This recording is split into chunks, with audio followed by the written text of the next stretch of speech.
Meus prezados amigos, em João capítulo 1, versículo 9, está escrito: ali estava a luz verdadeira, que alumia todo homem que vê o mundo.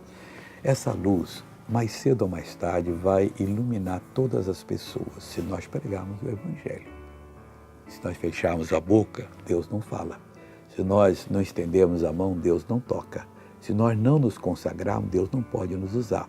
Então é preciso que nós falemos. E essa luz, que era Jesus e é Jesus, ela ilumina, alumia todo homem que vem ao mundo, toda pessoa.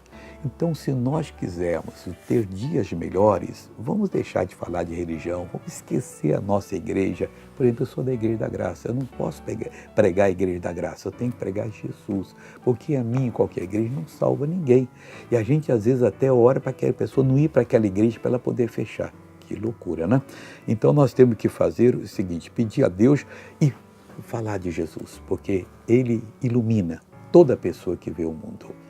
Veja o testemunho dessa pessoa e depois vou orar com você. Luzia, por que usava bengala? Eu caí do telhado. Quanto tempo? Foi 2009. Até hoje só com bengala? Tô de bengala. Então imita como é que você andava com ela. Imita. Tá curada agora, Luzia?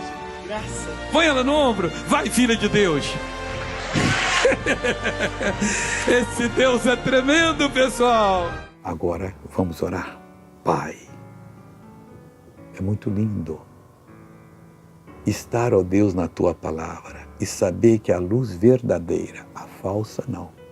A falsa discrimina as pessoas, a falsa põe ódio no coração, mas a luz verdadeira ilumina, ela dá paz, ela põe amor, ela cura, ela liberta, e que essa luz esteja sempre usando essa pessoa. Eu uno a minha fé com a dela, expulso todo o mal e digo, saia, em nome de Jesus. Amém. Bom dia.